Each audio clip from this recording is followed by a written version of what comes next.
नमस्कार दोस्तों, स्वागत है आपके अपने ही प्रिय चैनल प्राचीन जानकारी में। जय माता दी, जय माता रानी जी की। दोस्तों, साल 2023 की शारदीय नवरात्रि 15 अक्टूबर 2023 दिन रविवार को शुरू होने जा रही है। इसका जो समापन होगा वो 23 अक्टूबर 2023 दिन सोमवार को होगा।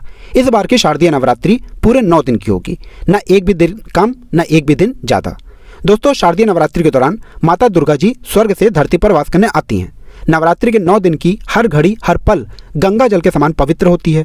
शारदीय नवरात्रि के दौरान माता रानी जी हाथी को अपने वाहन के रूप में लेकर के धरती पर वास करने आती हैं।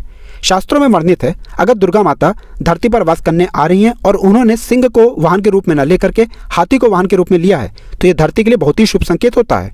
यह समय भक्तों के जीवन में खुशहाली तो लेकर के आता ही आता है। इस दौरान अगर कोई भी व्यक्ति माता रानी जी की पूजा साधना क्रिया करता है तो उसको माता रानी जी का आशीर्वाद और वरदान जरूर मिलता है। दोस्तों, नवरात्रि को हमारे हिंदू धर्म में बहुत ही विशेष और खास महत्व दिया गया है। अगर आप शारदीय नवरात्रि के दौरान माता रानी जी की विधि विधान से पूजा पाठ कर लें तो माता रानी जी आपके जीवन के हर कष्ट को जड़ से नष्ट कर देती हैं और माता रानी जी आपको अपना आशीर्वाद जरूर देती हैं, क्योंकि शारदीय नवरात्रि के दौरान माता रानी जी बहुत ही ज़्यादा प्रसन्न मुद्रा में होती हैं और वो दोनों हाथों से अपने भक्तों पर कृपा बरसाती हैं। दोस्तों, नवरात्रि के दौरान करोड़ों की संख्या में लोग भारत ही में नहीं बल्कि विदेशों में भी 9 के 9 दिन का व्रत रखते हैं। बहुत से ऐसे लोग होते हैं जो नवरात्रि के पहले और अंतिम दिन का व्रत रखते हैं। वेद पुराणों में साफ साफ बताया गया है कि अगर आप नवरात्रि के दौरान माता रानी जी के लिए व्रत रख रहे हैं तो इससे न केवल आपको माता रानी जी का वरदान और आशीर्वाद मिलता है, जिसके बाद आपके जीवन का हर कष्ट नष्ट हो जाता है, बल्कि माता रानी जी की असीम कृपा आपको प्राप्त होती है। यहाँ तक कि कई शास्त्रों में तो यहाँ तक बताया गया है कि अगर कोई व्यक्ति शारदीय नवरात्रि के दौरान माता रानी जी के लिए व्रत रख रहा है तो उस व्यक्ति के लिए स्वर्ग के दरवाजे खुल जाते हैं और माता रानी जी की असीम कृपा उस व्यक्ति पर इस प्रकार से बन जाती है जिसके बाद उस व्यक्ति को अपने जीवन में अनेक प्रकार की सफलताएं देखने को मिलती है। दोस्तों, चाहे आप नवरात्रि के 9 दिन के व्रत रखें, चाहे नवरात्रि के पहले और अंतिम दिन का व्रत रखें, आपको इस बात का विशेष करके ध्यान रखना होगा। कुछ ऐसे फल हैं जिसके बारे में हमारे शास्त्रों में सख्त मनाही है, जिसको आप नवरात्रि के दौरान ग्रहण नहीं कर सकते हैं, न माता रानी जी को अर्पित कर सकते हैं। अगर आपने वेद पुराणों के नियमों के खिलाफ जा करके अपने व्रत में इन फलों का सेवन कर लिया तो न केवल आपका व्रत खंडित हो जाएगा बल्कि इससे माता रानी जी भी आपसे रुष्ट हो जाएंगी। दूसरी तरफ अगर आप नवरात्रि के दौरान शास्त्रों के बताए हुए फलों का सेवन करते हैं और उनको माता रानी जी को अर्पित करते हैं तो इससे न केवल आपके व्रत का आपको पलट करके करोड़ों गुना लाभ मिलेगा बल्कि माता रानी जी की असीम कृपा सदैव आप पर बनी रहेगी। और आज की इस वीडियो में हम आपको जानकारी देंगे कि शारदीय नवरात्रि जो इस बार 15 अक्टूबर 2023 से शुरू होने जा रही है, उस दौरान आपको किन फलों का सेवन करना चाहिए अपने व्रत के दौरान, जिनका अगर आप सेवन करते हैं तो न केवल माता रानी जी का आशीर्वाद आप पर सदैव बना रहेगा बल्कि आपके व्रत का आपको पलट करके करोड़ों गुना लाभ मिलेगा। फिर हम आपको बताएंगे कि आपको व्रत के दौरान वो कौन से ऐसे फल हैं जो भूल कर भी ग्रहण नहीं करना चाहिए। देखिए दोस्तों, शास्त्रों के अनुसार अगर आप कोई भी व्रत रख रहे हैं, किसी भी देवी देवता की पूजा पाठ कर रहे हैं और अगर आप व्रत के नियमों का पालन नहीं करते हैं तो आपके व्रत का आपको पलट करके कभी लाभ नहीं मिलेगा, आपकी पूजा संपन्न नहीं मानी जाएगी। और अगर आप व्रत रख रहे हैं, नियमों का पालन कर रहे हैं, सही तरीके से विधि विधान से पूजा पाठ कर रहे हैं तो दोस्तों आपके व्रत का आपको पलट करके लाभ जरूर मिलेगा।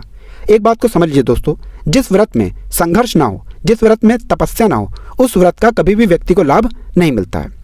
और व्रत में नियमों का पालन करना बहुत ही जरूरी बताया गया है। हमारे शास्त्रों में साफ साफ वर्णित है, अगर एक व्यक्ति के अंदर अपने ईश्वर के प्रति श्रद्धा है, विश्वास है और वह व्यक्ति किसी कारणवश अपने इष्ट देवता की पूजा पाठ नहीं कर पाता है तब भी उस व्यक्ति पर उसके ईश्वर का आशीर्वाद हमेशा बना रहता है। लेकिन अगर कोई व्यक्ति घंटों घंटों पूजा करता है लेकिन उसको अपने ईश्वर पर विश्वास नहीं है, अपने ईश्वर को लेकर के उसके मन में कोई संदेह है तो दोस्तों उसकी पूजा कभी भी संपन्न नहीं मानी जाती है। कहने का मतलब यह है कि अगर आप किसी भी व्रत को रख रहे हैं और व्रत रखते वक्त आप व्रत का पालन नहीं करते हैं, व्रत के नियमों को नहीं मानते हैं, व्रत पर विश्वास नहीं करते हैं तो आपका व्रत का पलट करके आपको कभी भी लाभ नहीं मिलेगा। और आज के इस वीडियो में हम आपको बताएंगे कि नवरात्रि के दौरान वो कौन से ऐसे फल हैं जिनका आपको सेवन भूल कर भी नहीं करना चाहिए। आप नवरात्रि का अगर व्रत रखने जा रहे हैं तो नवरात्रि के व्रत को रखते वक्त कौन से नियमों का आपको पालन करना चाहिए ताकि माता रानी जी का आपको आशीर्वाद मिले और आपके जीवन के हर प्रकार की परेशानियों से आपको मुक्ति मिल जाए। इसीलिए इस वीडियो को लास्ट तक अंत तक बिना भगाए देखिएगा। और अगर आप चाहते हैं कि माता रानी जी का आशीर्वाद सदैव आप पे और आपके परिवार पर बना रहे, माता रानी जी की कृपा से आप अपने जीवन में बहुत ही उन्नति करें, बहुत ही आगे जाएं, तो दोस्तों पूरी सच्ची श्रद्धा और पूरे विश्वास के साथ इस वीडियो को लाइक कर दीजिए और कमेंट बॉक्स में जाकर के तुरंत लिख दीजिए जय माता दी, जय माता रानी जी की। और एक काम कीजिएगा, कमेंट बॉक्स में अपनी राशि भी डाल दीजिएगा। आपकी राशि के अनुसार कोई भी ऐसा उपाय होगा जो शारदीय नवरात्रि के दौरान आप करके लाभ पा सकते हैं, वो आके हम आपके कमेंट के रिप्लाई में बता देंगे। लेकिन आपसे निवेदन था, वीडियो लाइक करना मत भूलिएगा।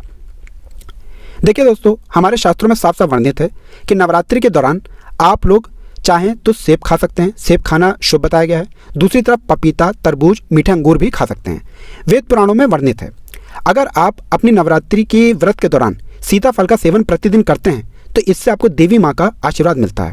और अगर आप माता रानी जी को सीताफल अर्पित करते हैं तो इससे आपको पलट करके करोड़ों गुना लाभ आपके व्रत का मिलता है। देखिए, सीताफल में माता सीता जी का वो आशीर्वाद होता है जिसके बारे में बताया गया है कि अगर इसको नवरात्रि के दौरान सेवन में किया जाए और इसको माता रानी जी को अर्पित किया जाए तो इससे घर की बरकत होती है, एक घर की उन्नति होती है। इस बात का विशेष करके ध्यान रखिएगा दोस्तों, शास्त्रों में साफ साफ मनाही है कि डब्बा बंद दही और डब्बा बंद लस्सी का सेवन आप अपने व्रत के दौरान ना करें।